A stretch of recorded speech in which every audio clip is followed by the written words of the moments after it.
네, 뒤에 저게 4번이고요. 1번으로 바꿔주시면.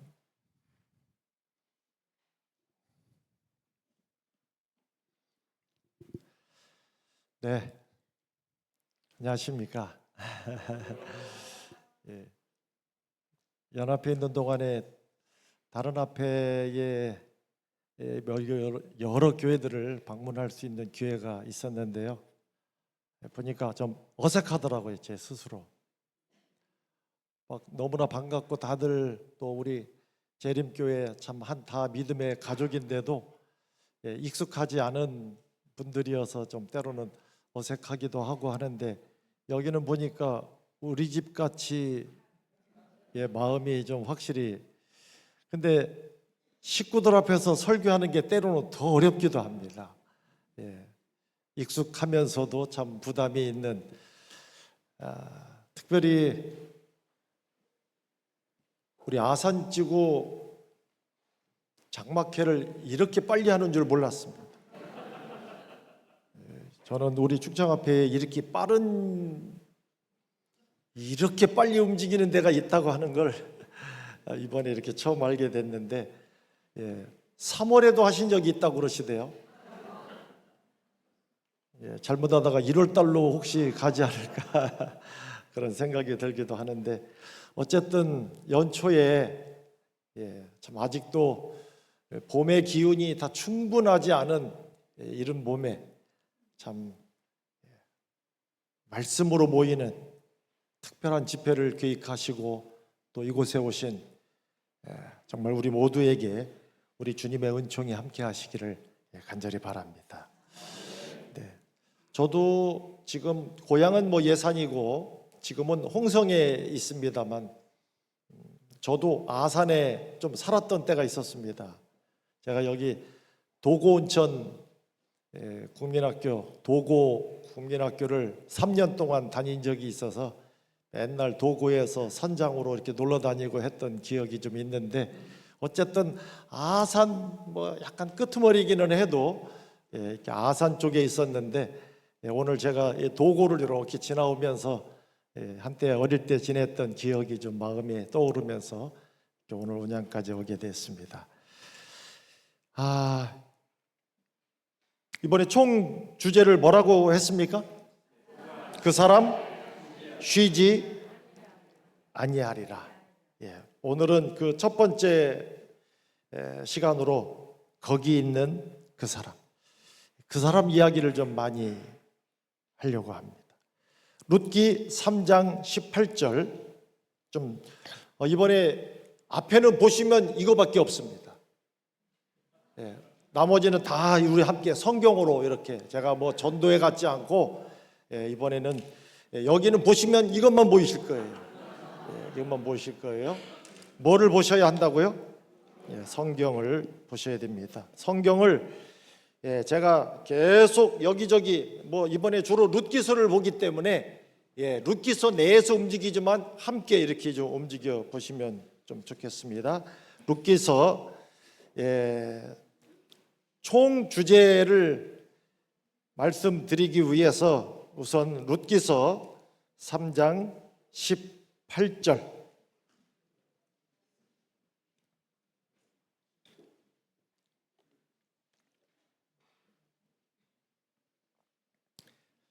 찾으셨습니까?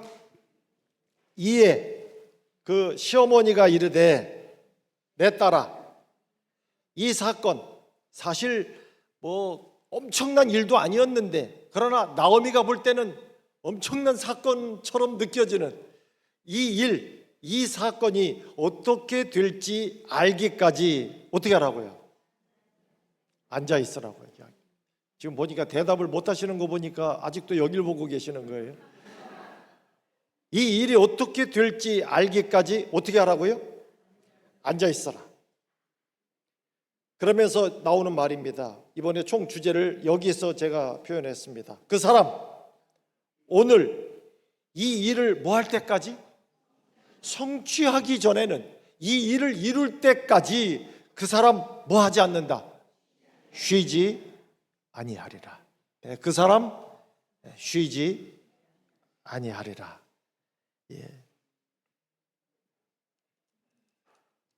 그 사람이 누군지 모르시겠죠? 아시겠습니까? 네, 이제 보셔야 됩니다. 자, 다시 룻기 4장으로 좀 가보겠습니다. 룻기 4장 13절부터 보겠습니다. 룻기 4장 13절. 이에 보아스가 룻을 맞이하여 아내로 삼고 그에게 들어갔더니 여호와께서 그에게 임신하게 하심으로 그가 뭐를 낳은지라? 아들을 낳은지라. 여인들이 나오미에게 이르되 찬송할지로다 여호와. 이게 사실 번역을, 원문을 그대로 번역을 하면 복이 있을지어다 여호와, 그 말이에요. 그러나 하나님한테 복이 있으라는 말이 참 이상하죠. 성경은 그럴 때 겸손한 번역을 선택합니다. 그래서 그때는 성경은 틀림없이 찬송하리로다 여호와 이렇게 번역을 하지만, 이 말을 그대로 번역하면 복이 있을지어다 여호와. 왜요? 여호와께서 이 일을 하셨으니 당신 복되다, 그 말이에요. 얼마나 놀라운 일을 하셨으면 사람이 하나님을 향해서 뭐라 그래요? 복이 있을 거라고 말이에요. 그런데 여기 복이 있을지로다, 찬송할지로다 여호와, 그가 오늘 너에게 기업 물을 자가 없게 하지 아니하셨도다. 우리 말을 왜 이렇게 어렵게 했나 봐요. 기업 물을 자를 너에게 주셨으니 하나님, 당신은 복이 있는 분이라.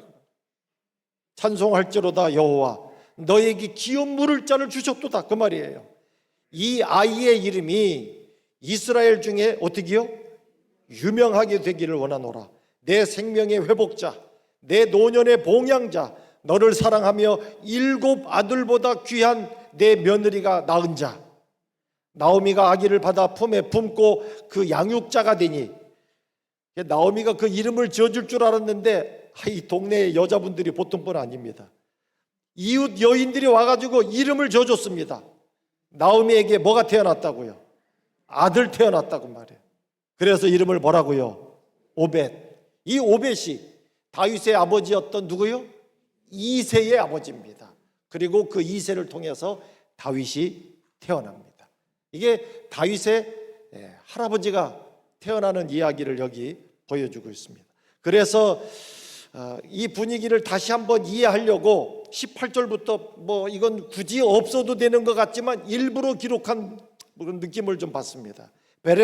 베레스가 누구냐면 야곱의 넷째 아들, 누군지 아십니까? 메시아의 조상이 되었던 유다의 아들이 바로 베레스입니다. 베레스의 계보, 베레스는 헤스론은 람을 낳고, 람은 암미나답은 나손은 누구를요? 살몬. 이 살몬은 여리고성에 정탐을 나갔던 2 사람 중에 한 사람이었고, 그가 여리고성의 기생이었던 라합을 아내로 맞이합니다. 그리고 태어난 아이가 누구예요? 21절에 보니까 이 살몬이 누구를 낳고? 보아스. 오늘 우리가 보는 보아스를 낳고, 보아스는 누구를 낳고요? 오벳은 이새는 다윗을. 여러분, 이 방금 보았던 룻기 4장의 마지막 이야기는 룻기 1장에서의 그 음산했던 분위기하고 완전히 바뀝니다. 룻기 1장은 펼치면서부터 장례식장에 울음소리가 들려옵니다. 남자 죽는 소리예요. 대가 끊어지는 소리입니다. 엘리멜렉 죽고, 말론 죽고, 기럨 죽고, 주로 남자 죽는 이야기가 1장에 쫙 나옵니다. 근데 여러분, 4장을 펼치면 이번에는 장례식장이 아니라 분만실 소리가 들려옵니다. 아기 태어나는 소리가 들려옵니다. 그것도 남자 태어나는 소리가 들려옵니다. 1장은 남자 죽는 소리가 막 들려오는데 4장은 남자아이 태어나는 소리가 들려옵니다. 완전히 죽은 집안에서 애들 태어나는 소리가 들려오는 거예요. 그러면서 오벳, 이새, 그리고 누구까지도요? 다윗. 사실 다윗 이름이 나오는 걸 보면 이 룻기서는 다윗이 이 땅에 태어난 이후에 기록된 성경이라고 하는 것을, 비록 다윗보다 먼저 성경 순서로 나오지만 기록된 시대는 그렇습니다. 그러면서 그 이름을 쭉 이야기하면서 오벳, 이세, 다윗. 이게 어떻게 가능합니까? 완전히 죽은 집안인데, 다 끝난 집안에서. 룻기 1장에는요, 찾지는 마세요. 아들이라고 하는 말이 3번 나옵니다. 그런데 다 죽을 아들입니다. 근데 룻기 4장 13절부터 보면은 아들이라고 하는 말이 또 3번 나옵니다. 근데 여기는 뭐예요? 생명의 아들입니다. 계속 생명이 태어나고 태어나고 태어나고, 여러분 이렇게 이어져가는, 다윗으로 이어져가고 마침내 또 가고 또 가고 또 가고, 거기에서 누가 나오는 줄 아십니까? 예수 그리스도가 나올 때까지 이 족보가 이어져가는 생명의 아들. 1장은 하나님 때문에 내 집이 비었다고 나오미가 아주 울부짖는 소리가 들려옵니다. 나오미 하니까 그 나오미의 뜻이 기쁨이거든요. 그렇게 부르지 말라고 말해요. 얼마나 이 마음에 비통함이 있으면. 그런데 방금 우리가 보았던 4장은, 1장은 하나님 때문에 우리 집이 완전히 비었다고 막 울부짖더니, 4장은 반대로 하나님 덕분에 이 집에, 이 빈집에 애들로 꽉 찼다고 노래하는 소리가 들려옵니다. 근데 여러분, 이 일을 누가 가능케 했습니까? 대답해 보세요. 이 일을 누가 가능케 했습니까? 물론 하나님이 하신 거죠. 성경이다 하나님의 이야. 여기 룻기서에 나오는 그 사람 중에 여러분, 이 일을 누가 가능케 했을까요?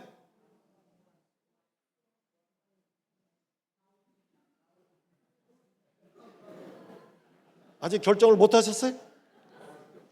이것을 누가 가능케 했습니까? 이 성경이 룻기서예요. 이게 누가 가능케 했어요? 그렇게 쉬울 것 같으면 제가 물었겠습니까?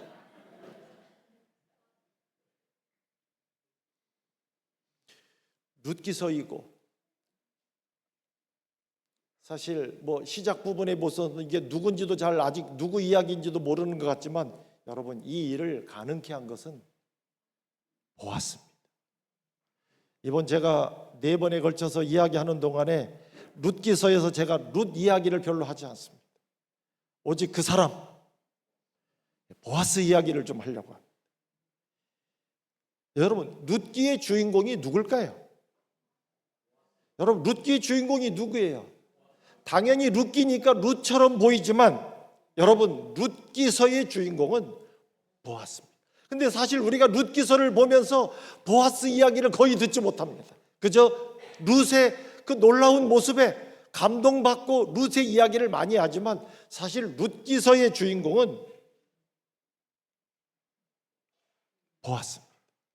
여러분, 성경의 주인공이 누구예요? 우리예요? 여러분, 성경의 주인공은 우리 이야기 맞아요. 그러나 성경의 주인공은 예수 그리스도이십니다. 그래서 이 성경이 곧 누구에 대하여 증거한다? 나에 대하여. 누가 하신 말씀이에요?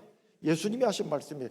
룻기서의 주인공은 사실 보아스예요. 룻은 그 주인공의 혜택을 보는 사람이지, 사실 룻이 주인공이 아니에요. 룻 이야기 맞아요. 그러나 주인공은 보아스예요. 성경의 이야기도 우리 이야기 맞아요. 그러나 성경의 주인공은 예수 그리스도입니다. 보아스 아니면 룻기서는 아무것도 아니에요. 사실 잘 보세요. 초점을 보시면 압니다. 1장은 내용이 뭔지 아십니까? 너희들 어떻게 해서라도 베들레헴으로 가라, 그 말이에요. 그래서 베들레헴으로. 왜요? 베들레헴에 하나님이 준비한 사람이 있었기 때문입니다. 2장은 뭔지 아십니까? 그 준비한 사람, 보아스의 밭에서 룻이 얼쩡거리는 이야기가 나옵니다. 근데 그 밭주인이 뭐라고 그래요? 다른 데로 가지 말라고. 내일 아침에 한번 그 부분을 살펴보도록 합니다. 3장이 되면 뭔지 아십니까? 나오미가 룻을 부르더니 너 건너갈 때가 있다. 여기에서는 안 되고 너에게 안식을 주고 싶은데 너 건너갈 때가 있다고. 누구를 소개합니까? 보아스를 소개합니다. 그리고 그 보아스가 룻기 3장이 마무리되면서 아까 보았던 것처럼 그 사람, 너의 안식이 이루어지기까지 뭐하지 아니하리라. 쉬지 아니야. 제목 다시 한번 보세요. 그 사람 뭐하지 않는다. 쉬지 아니하리라. 이게 누구 이야기예요? 계속 보아스 이야기. 4장이 뭔지 아십니까? 보아스를 통해서 생명이 계속 이어져가는 이야기가 성경에 나옵니다. 모든 것이 누구와 연결되어 있다고요? 보아스. 오늘 우리를 주께서 어디로 이끌어 가시는지를 이해하셔야 됩니다. 룻기 1장으로 좀 가보시죠. 룻기 1장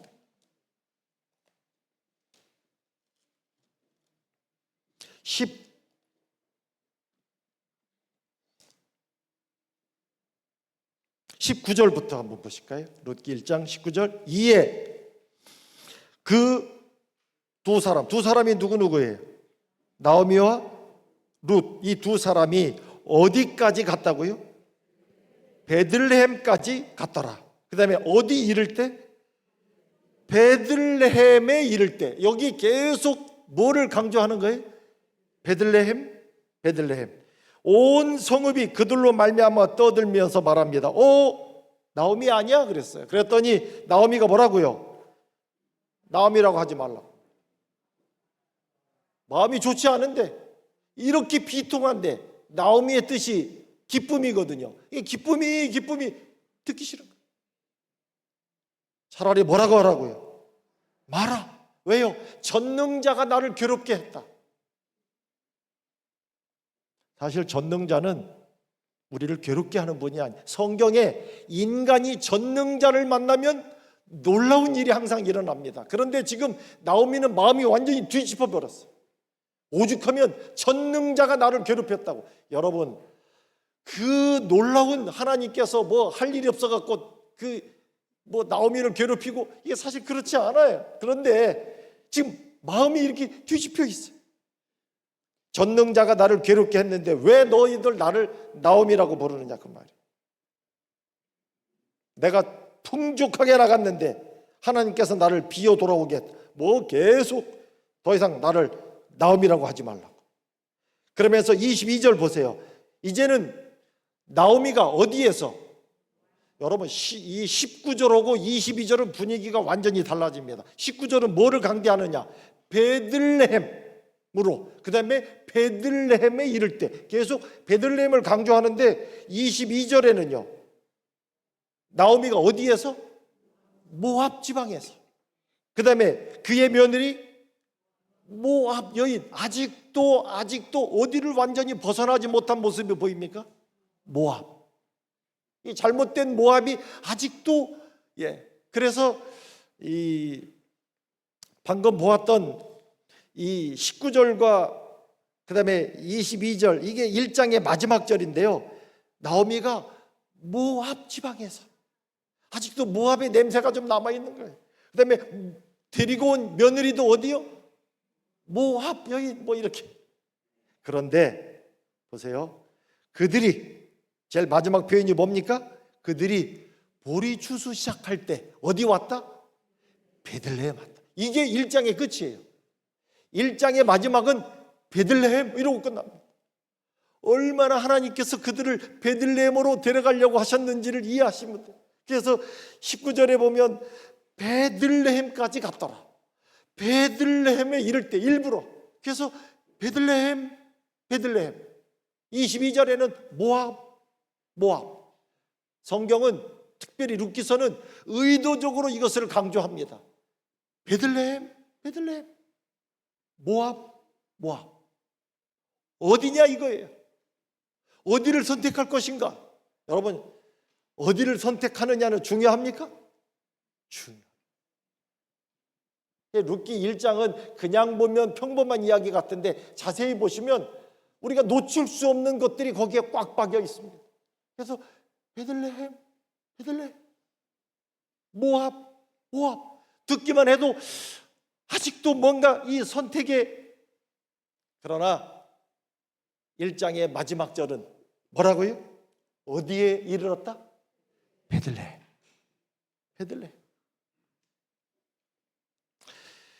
사실 베들레헴에 오지 않았으면 2장부터는 아예 없습니다. 이해하시겠습니까? 여러분, 우리가 이곳 여기에 오지 않았다면 이날 이후에 우리의 역사는 없는 거예요, 사실. 근데 여기 베들레헴에 이르렀다. 여러분, 하나님께서요 1장을 마무리하시면서 마지막에 베들레헴 하고 쓰시면서 그 기분이 아주 얼마나 이분이 좋으신지를 이해하셔야 돼요. 어떻게 해서라도 베들레헴으로. 우리 잘 됐다 싶으면 어떻게 하죠? 이렇게 해갖고 손가락을 갖고 이렇게 소리 나게 하는데, 소리가 좀 들렸는데 한번 해보시겠습니까? 어떻게? 바로 그거라고 할 때 어떻게 해요? 이거 뭐 소리가 이렇게 시원찮으십니까? 좀 들리십니까? 에이, 잘 안 들리네. 여러분, 근데 이렇기도 하지만 우리 한국 사람은 진짜 됐다 이럴 때는요 이거로 만족하지 않습니다. 어디를 칩니까? 맞습니다. 여기.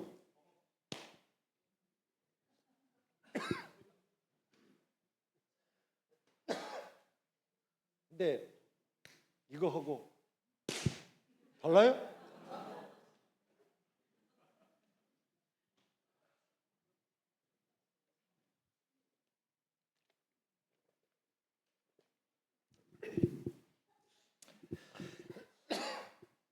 사실 룻기 1장의 마지막은 베들레헴으로 끝나지만 우리 한국식으로 표현하면 하나님께서 이러고 끝납니다. 됐다 이거예요. 왜요?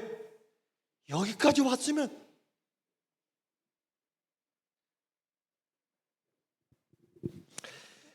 그런데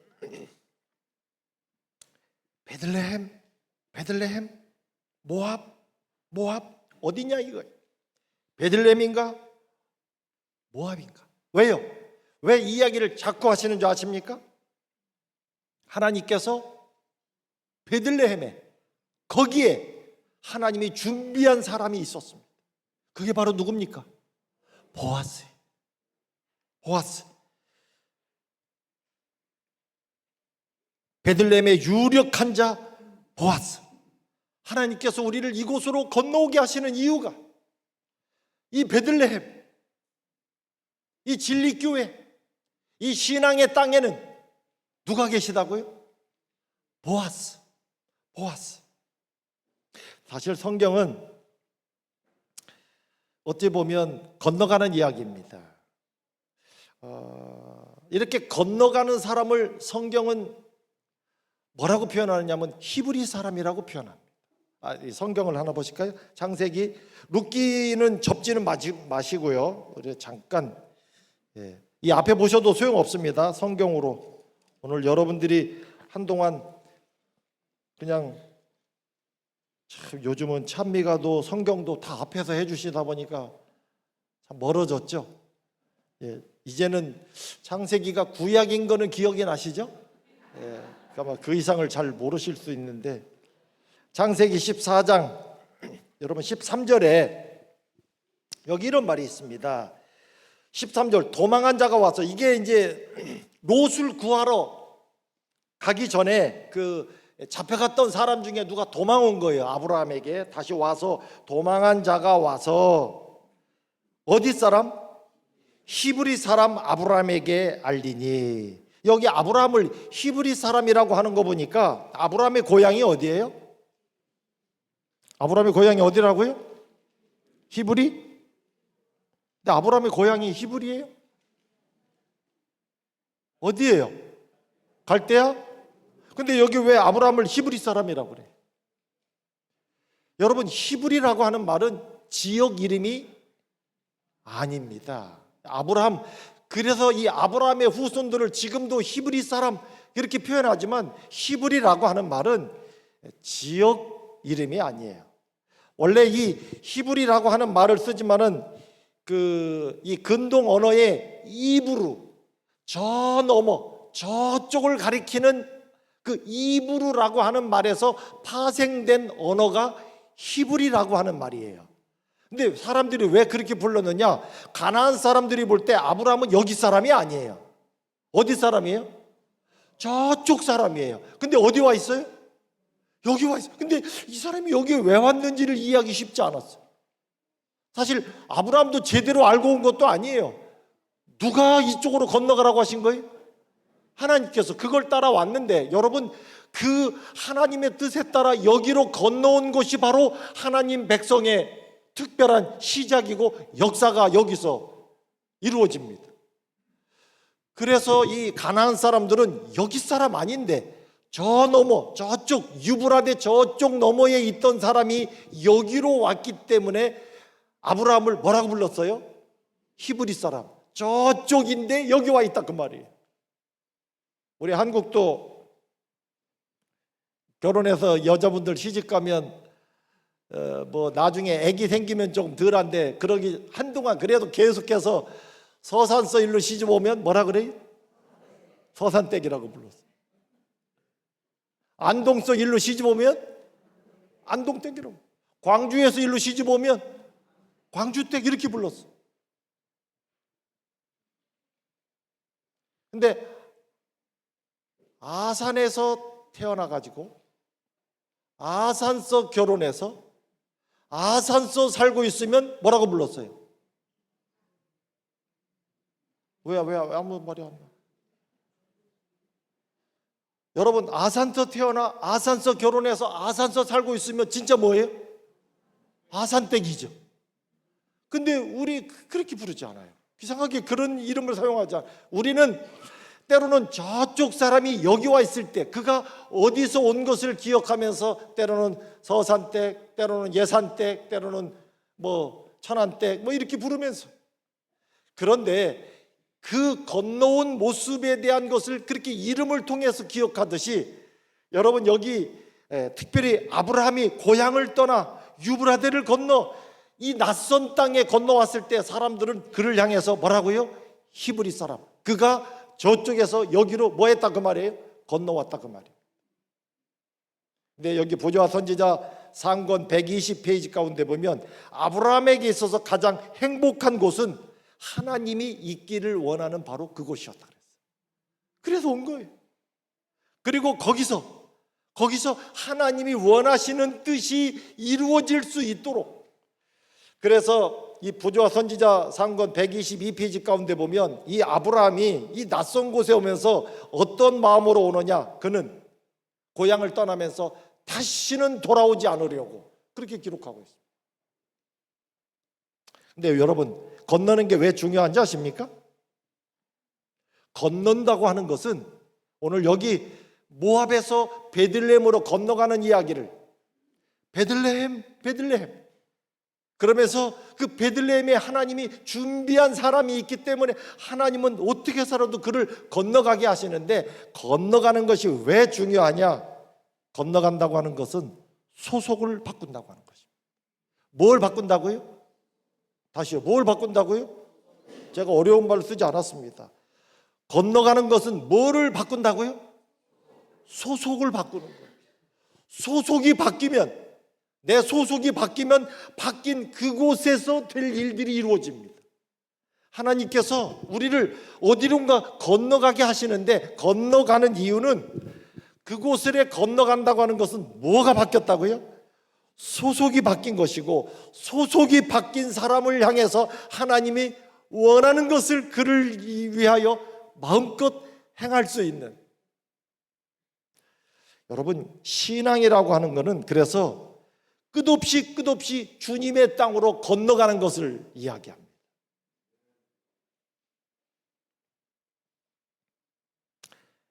그래서 저는 신앙이라고 하는 것은 평생을 우리가 히브리 사람으로 사는 것이 우리의 신앙의 모습 가운데 하나입니다. 이스라엘 백성을 가리키는 말들이 몇 가지가 있습니다. 유대인은 왜 유대인이라고 그래요? 유다 지파를 통하여 마침내 메시아가, 그래서 소망을 가진 그들을 유대인이라는 말을 쓰기도 합니다. 또 그들을 향해서 뭐라고도 불러요? 이스라엘 이렇게 부르기도 합니다. 그건 누가 얻었던 이름이에요? 야곱이. 그래서 그들의 모든 것이 영적인 사람으로 달라졌을 때 이스라엘이라는 이름을 쓰기도 합니다. 또 그들을 부르는 말이 또 있습니다. 방금 보았던 뭐예요? 히브리예요. 아브라함 때문에 생겨난 그 이름은 비록 이방인들이 붙여준 이름처럼 보이지만 하나님은 그 이름의 의미를 결코 가볍게 생각하지 않았습니다. 나중에 오죽하면 성경에 그 이름을 딴 성경도 있습니까? 있어요, 없어요? 있습니다. 뭐라고요? 히브리서. 오늘 우리가 저쪽에서 여기로, 그런 의미에서 오늘 여기 오신 분들도 뭐예요? 여러분이 조금 전까지 어디 있었습니까? 저쪽에 있으셨죠. 지금 어디 와 있습니까? 우리가 이런 영적인 말씀을 듣고자 우리가 이곳으로 건너왔다는 이야기는 바로 이 순간 우리는 히브리 사람이 된 것입니다. 우리가 건너가고 또 건너가고 마침내 우리가 건너가야 되는 마지막 정말 중요한 지점이 하나 있는데 그게 바로 십자가. 오죽하면 사도행적 146페이지에는 죄인이 십자가 곁에 무릎 꿇을 때 그는 인간이 도달할 수 있는 최고의 장소에 도달한 것이다. 사실 우리가 십자가 앞에 거기를 향해 건너가는 것도 곧 뭐예요? 히브리 사람이 되는 경험을 합니다. 여러분 감사하게도 우리가 일주일에 한 번씩 히브리 사람 되는 경험을 합니다. 언제예요? 안식일입니다. 사실 때로는 우리는 저 세상 저쪽에 있다가 안식일마다 어디로 와요? 여기로 와요. 그게 우리가 일주일에 한 번씩 히브리 사람 되는 경험을 하는 것입니다. 그것을 일주일에 한 번씩 경험하다가 마침내 우리가 영원한 히브리 사람으로 살게 되는데 그게 바로 어디예요? 그게 하늘입니다. 여러분 천사들이요, 저 지구에서 우주를 건너 하늘에 오는 사람들을 뭐라고 부를까요? 어이 한국인 뭐 이렇게 부를까요? 아니면은요 어이 안식교 뭐 이렇게? 여러분 전 세계 어디에서 왔든지 천사들이 볼 때 우리를 부를 수 있는 가장 정확한 단어가 있다면 그게 뭘까요? 히브리입니다. 왜요? 우리가 어디 있었는데? 저쪽에 있었는데 어디를 건너서 우주를 건너 천사들이 볼 때 여기에 와 있으니, 저 서산댁이 여기 와 살고 있으니 그때 우리를 향해서 뭐라고요?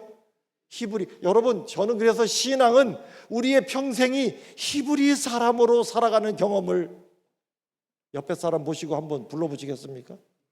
뭐라고요? 목사님 뒤를 향해서 불러줘 보세요. 우리 김 목사님 뭐라고 한다고요? 아 히브리 때 그러지 마시고 우리 충청도식으로 어이 히브리 이렇게 한번 해보실까? 우리 충청도에서 어이는 반말이 아닙니다. 예? 제가 어디 가서 이렇게 살다가 보니까 어이 하고 쳐다보면 다 충청도 사람이에요. 이게 아주. 자, 여러분 이 룻기서로 좀 제가 다시 돌아갑니다. 제가 이 건너가는 이야기를 좀 이렇게 했는데 보세요. 룻기 3장으로 한번 가보실게요. 이 룻기 3장에 룻의 아주 운명이 달라지는 결정적인 상황이 나오는데 이 부드러우면서도 아주 특이하게 이 상황을 표현합니다. 룻기 3장. 여러분 룻기 3장은 한번 뭐 내일 보시겠습니다만 한번 더 보실까요? 3장 1절 룻의 시어머니 나오미가 룻에게 말합니다. 얘야 내 딸아 내가 너를 위하여 뭐 할 곳? 안식할 곳을 구하여 뭐 이러고 시작되는 게 룻기 3장이에요. 룻기 3장은 룻기 전체에 있어서 핵심적인 장소입니다. 그런데 여기에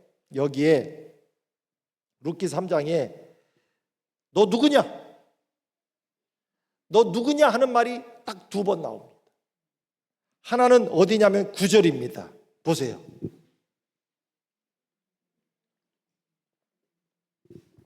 여기 뒤에 띄워지시는 거 있죠? 가능하면 보지 마시고 성경으로 그래도 어려우신 분들만 잠깐 참조하시고 9절에 보면 보세요. 이 보아스가 밤중에 놀라 8절부터 보시면 몸을 돌이켜 보니까 누가 누워 있거든요. 9절 이르되 뭐라고요?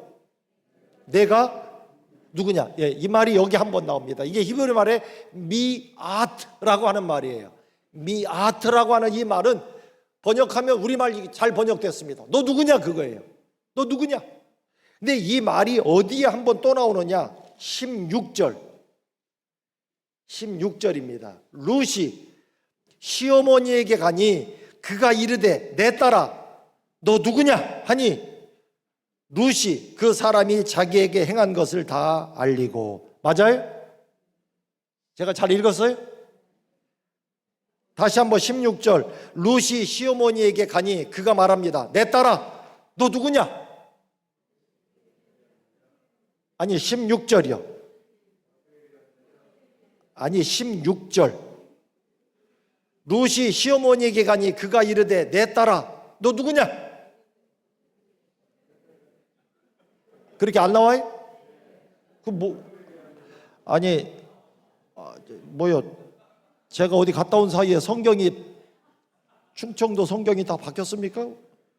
16절 보세요. 거기 너 누구냐? 그 나오는데 룻이 시어머니에게 가니 그가 이르되 내 딸아 너 누구냐?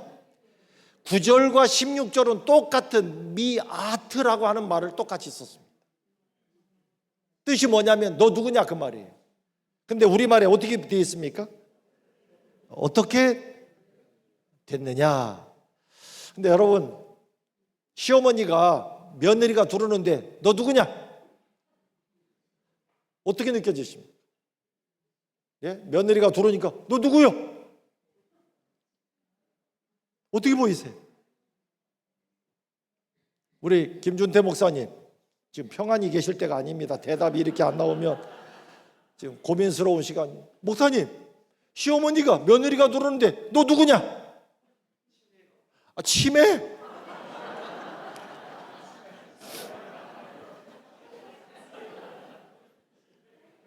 맞아요. 여러분 이게 번역하는 분들도 이 말에 대한 부담이 있는 거예요. 어떻게 시어머니가 며느리가 들어오는데 너 누구냐? 그렇게 사실 번역을 해야 되는데 이건 조금 그래서 이 표현을 조금 더 이렇게 완곡하게 의역을 합니다. 이거 이렇게 물어보는 거는 어떻게 됐냐? 이건 그 뜻이다 이거예요. 그래서 어떻게 되었느냐? 이렇게 번역을 했는데 이렇게 번역을 해놓고도 사실 마음이 편치 않은 면이 있습니다. 이게 사실 원 의미로 볼 때는 꼭 이렇게 번역한 것이 아주 적절한 것에 모든 것을 충족했다라고 느끼기에는 조금 부담이 있어요. 그래서 여러분 가지신 성경에 보면 거기 성경에 보면 거기다 번호 써놨습니다. 2번 써놓고 2번 뜻이 뭐예요? 아니에요. 2번 밑에 있습니다. 2번. 2번의 뜻이 뭐라고 나와 있습니까 혹시? 우리 개역 개정 그 성경 찬미 같이 되어 있는데 보시면 2번 밑에 있죠. 너는 이것 지금 제가 하는 말이 아니고 여러분 가진 성경에 있을 거예요. 이 말을 제대로 번역하면 너는 누구냐? 그게 그 뜻이에요. 그래서 원뜻이 그거라고 하는 것을 여기다가 일부러 이렇게 좀 기록을 했는데 여러분 사실 이 말은 이게 좀 뭐라 그럴까요? 이걸 읽는 사람에 따라서 혼란이 올 수 있는 것 때문에 번역을 어떻게 됐느냐 하는 무난한 번역을 일부러 사용했지만 원 의미는 너 누구냐 그 말. 너 누구냐? 여러분 이게 그러면 나오미는 뭐 아까 우리 목사님 걱정하신 것처럼 단어를 쓸 줄 몰라갖고 며느리한테 너 누구냐? 아닙니다. 나오미가 이 말의 의미를 모르고 쓸 리가 없어요. 그러면 왜 이런 말을 썼을까요? 예? 보아스가 자기 곁에 누워있는 그 룻에게 너 누구냐? 근데 다시 한번 또 집에 돌아갔는데 어머니가 말합니다. 너 누구냐?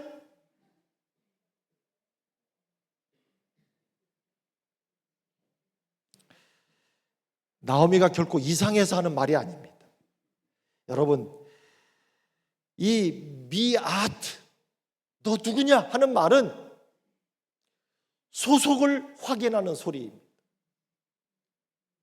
다시 말해서 이 어머니가 룻에게 이 말을 하는 이유는 너 누구에게 속한 자가 되었느냐, 그걸 묻는 거예요.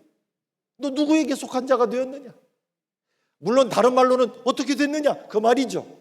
그러나 직접적으로 이 말의 의미는 여러분, 룻이요 너 누구냐 하는 말을 하룻밤 사이에 2번 듣습니다. 한 번은 밤이 시작되는 시간에 보아스에게 너 누구냐, 그리고 한 번은 하룻밤이 끝나는 새벽에 어머니에게 듣습니다. 너 누구냐. 사실 룻은 보아스에게 자연스러운 여인이 아니에요. 옆에 누울 여자가 아니거든요. 이 너 누구냐 이거예요. 내 옆에 누울 그런 여자 아니거든요. 보아스의 이불을 들치고 들어와도 되는 그런 여자 아니었어요. 이방 여인이고 낯선 자였고 권리 없는 여자입니다.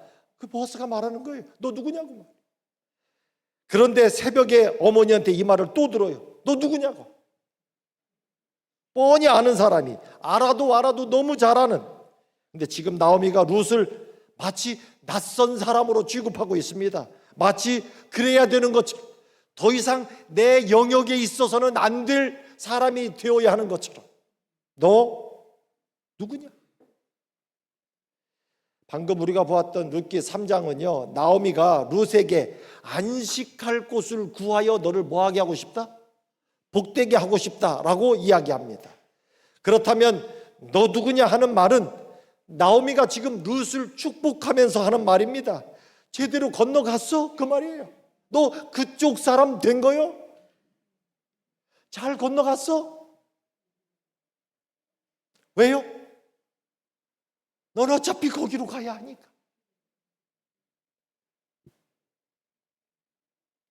오늘 예수님 앞에 우리의 모습을 잘 건너갔느냐 그 말이에요. 여러분, 주님께로 잘 건너오셨습니까? 주님 곁에 이불 둘치고 함께 누워도 별 문제 없겠습니까? 세상은 우리를 낯설게 볼 것입니다. 맞아요. 우리는 그들에게 낯선 사람들입니다. 우리는 저쪽에 속한 사람들이 아닙니다. 어디 있는 게 맞아요? 여기 있는 게 맞아요. 여러분, 남원교회 진리의 땅 이곳으로 잘 건너오셨습니까? 그리고 이 교회의 주인이신 주님과 한 입을 사용해도 별 문제 없겠습니까? 기쁨으로 봉사하고 성도를 사랑하고 마음껏 헌신하는 모습이 더 이상 어색하지 않은, 여러분, 진리 없이 교회를 다니는 사람들은 이 진리교회 다니는 기쁨을 알지 못합니다.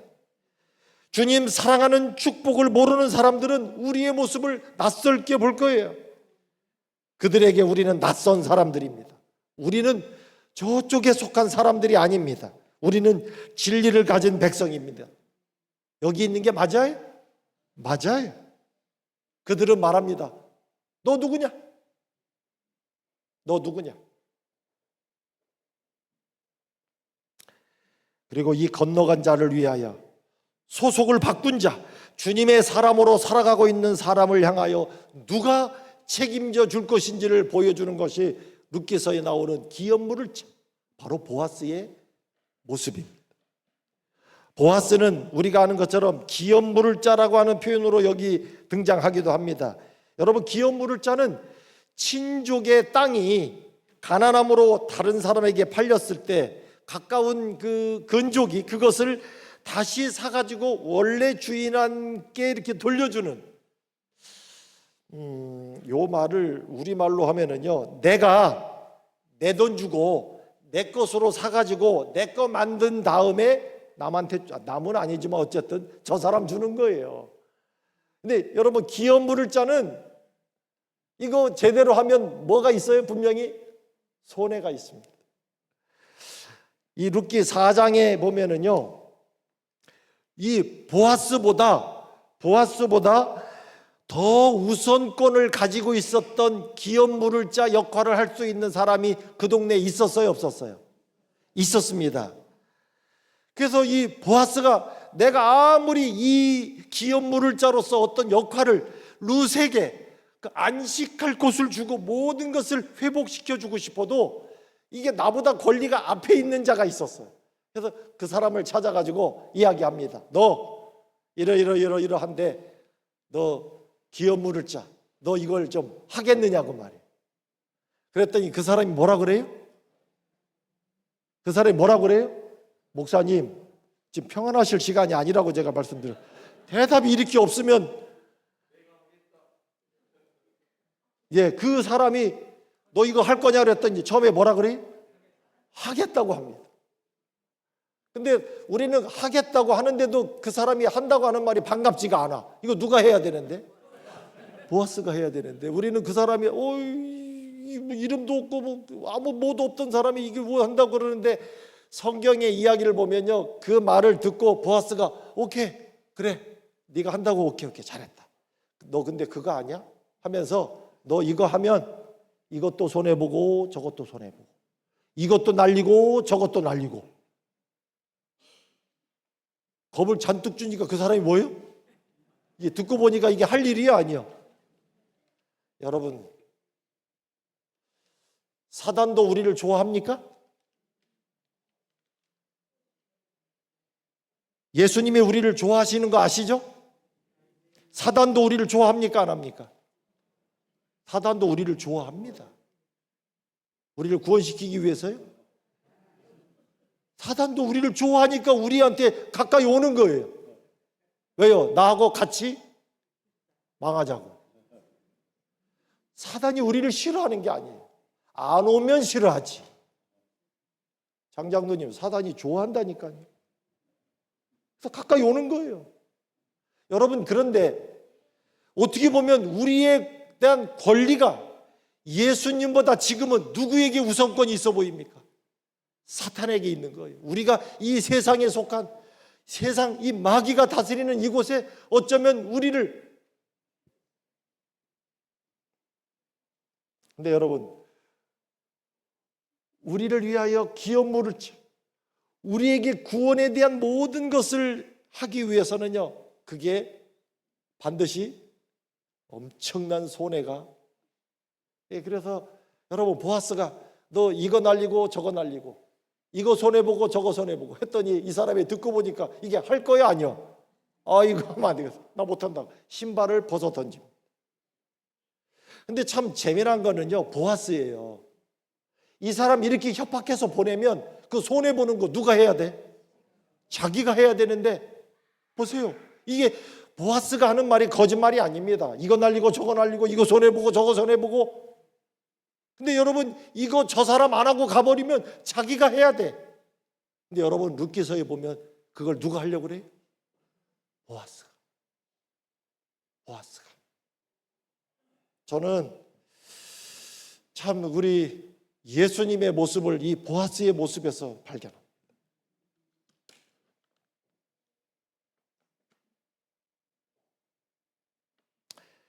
사실 나오미가 베들레헴으로 돌아올 때 그나마 룻이 있어서 든든하다, 맞아요.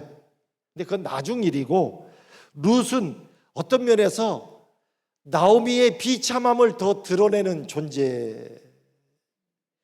사람들이 룻을 볼 때마다 수근거리는 거예요. 아이고, 저 나오미, 저 며느리, 저거 룻 아니야? 아이고, 어쩌다가 저렇게 돼가지고. 룻이 얼쩡거리고 다닐수록 참 나오미의 비참한 모습이 더 드러나는 거예요. 동정도 하지만은 창피한 거예요, 룻. 근데 여러분, 그런 룻이 양식을 가져오고, 그런 룻이 자식을 만들어 오고, 그런 룻이 기쁨을 가져오고, 그런 룻이 생명을 가져오고. 근데 그게 누구 덕분이에요? 보았습니다. 보아스가 아니면, 여러분 사실 여러분들이 진리교회라고 다니는 우리 재림교회도 어찌 보면 룻 정도밖에 안 돼. 외국에요, 한 자전거 경매장에서 있었던 일입니다. 주로 자전거, 이거 옛날 일이에요. 아주 오래전에, 지금은 자전거포 가서 사면 되지만 옛날에는 자전거 그렇게 흔하지 않았습니다. 꽤 오래전에 자전거를 경매하는 데에 사람들이 몰려들었습니다. 근데 주로 어른이었어요. 근데 여기에 맨 앞자리에 한 꼬마가 앉아 있었습니다. 손에는 딱 5불 지폐를 들고 있었습니다. 근데 사실 그때 그 당시 그 아이에게 5불은 적은 돈이 아니었습니다. 그런데 문제는 뭐냐? 자전거 사기에는, 자전거가, 여러분 화이트부인 당시에 자전거도 타지 말라는 말이 나올 정도로 사진 찍는 거, 자전거 타는 거, 그게 굉장한 비용이 들어가는 그런 문제였습니다. 경매가 시작됩니다. 경매는 아시는 것처럼 먼저 손 들고 부르는 거예요. 나 이거 얼마에 사겠다. 소년이 볼 것도 없이 5불 딱. 그런데 바로 옆에 있던 사람이 20불, 25불, 30불, 뭐 해서 30불에 또 누가 가져가. 다음 자전거가 나오면 이 아이가 또 합니다. 5불 이렇게. 근데 또 40불, 45불. 세 번째, 네 번째. 여러분 5달러 가지고는 어림도 없는 거, 어림도 없는. 대부분의 자전거가 30달러에서 50달러도 싼 거고 다 근데 이 경매하는 분이 보니까 안타까운 거예요. 그래서 이제 요 앞에 앉아 있으니까, 야 꼬마야, 자전거 사고 싶으면 더 불러, 더 불러. 한 30달러 이렇게 좀 불러라고. 그랬더니 이 아이가, 아저씨 이거밖에 없어요. 이거밖에 없어. 그러니까 이 꼬마야, 이거로는 안 돼, 안 돼. 가서 부모님한테 더 달라고 그래. 안 돼요. 우리 아빠는 직업을 잃어버렸고요. 엄마는 아파서 누워 있어요. 나는 동생한테 자전거를 사준다고 약속했는데 이게 가진 거 다예요. 어쩔 수 없죠. 경매는 계속되고 그 아이는 자전거가 나올 때마다 뭐예요? 5불. 참, 여러분 차라리 보세요. 차라리 구경 왔으면 여유라도 있잖아요. 5불도 적은 돈은 아니지만 경매장에서 5불 얼마나 그 아이를 초라하고 비참하게 만드는지 말이에요. 차라리 그냥 구경 왔으면 재미라도 있잖아요. 저건 저 아저씨가 사가고 이건 이 아저씨가 사가고. 근데 그걸 사겠다고, 어떻게라도 해보겠다고. 근데 손에는 얼마요? 5불. 그 5불이 얼마나 그 아이를 아주 비참하게.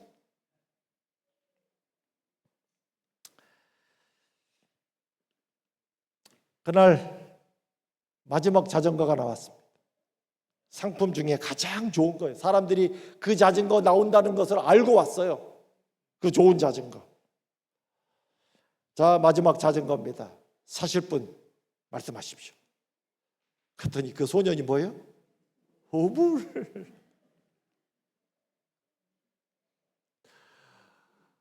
더 후진 것도 어림도 없는데 그 좋은 거를 5불. 목사님, 어떻게 됐을까요? 소년이 그걸 5불 주고 그걸 지금 무슨 소리 하시는 거예요? 이 비싼 자전거라니까요. 조금 아까 조르셨지? 그래요? 어떻게 됐을까요?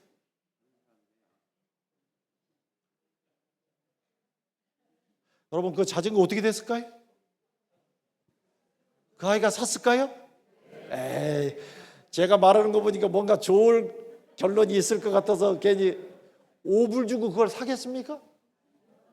샀을까요? 못 샀을까요? 여러분 어떻게 됐을까? 예? 어떻게 돼요? 한번 말씀 좀 해보세요. 여러분의 마음 같으면 지금 어떻게 됐을 것 같아? 예? 다른 사람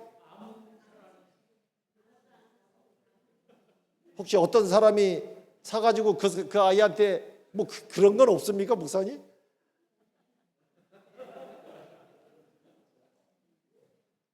네.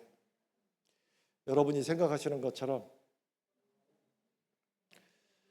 그 비싼 좋은 자전거 앞에 5불 그 아이의 말이 끝나고 나서는 아무도 손을 들지 않았습니다.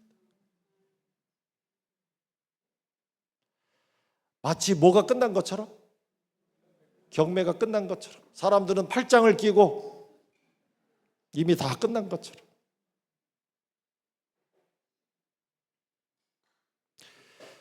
여러분, 초라한 5불도 사람이 그 정도 배려하니까 그 아이에게 엄청난 선물로, 말도 안 되는 5불도 사람이 배려해 주니까 그런 은혜로운, 여러분, 이 룻기서에서 그가 만난 이 보아스의 모습은, 저는요, 우리 베들레헴 교회, 재림 교회, 우리 안식일 교회 진리를 가지고 산다는 거, 저는 마치 룻을 보는 것처럼 사람들이 그렇게 우리를 우러러보지 않아요. 여러분, 안식일 교회 다닌다고 사람들이 엄청 부러워하던가요? 진리를 가진 백성이라고 정말 굉장한 사람이라고 우리를 칭찬합니까? 안식일 교회 장로라고, 안식일 교회 집사라고 대단하게 보던가요? 사실 오늘 우리에게 우리의 보아스이신 주님이 없다면 사실 이 안식일 교인으로 살아가는 거,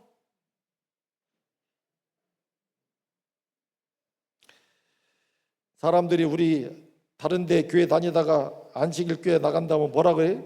하필이면 그런 데로 넘어갔느냐고 그래. 왜 우리는 담 넘어 다니는 교회인가? 왜 또? 예. 야, 요즘 안식일 교회 나간다고 그러면 사람들이 뭐라 그래요? 왜 하필이면 그런 데 빠졌느냐고 그래. 진짜 우리가 무슨 시공창인가 말이에요. 여러분, 전에 제가 교회에서 목회할 때 우리 교우님들하고 차 타고 방문을 가는데 어느 읍내를 지나가게 됐는데, 여러분, 그 읍내 길 옆에 우리 교회가 아주 그 안식일 교회라고 써져 있는데 우리 교회가 아주 그냥 번듯한, 우리 교회가 아주 간판도 잘 보이고, 야, 그 시내 길에서 아주 정말 제대로 된, 이게 그 안에 탔던 우리 장로님이 뭐라는 줄 아세요? 어라? 우리 교회가 저런 데도 다 있네? 그러더라고. 왜 우리는 길 옆에 있으면 안 되는 거예요? 우리는 저 뒷골목 찾지도 못한 이상한 데 우중충하게 있어야 우리 교회고, 길 옆에 번듯하게 있으면 왜 우리 교회 아니에요? 우리 스스로도, 예? 아이고, 우리 교회가 저런 데도 다 있네 그러더라고.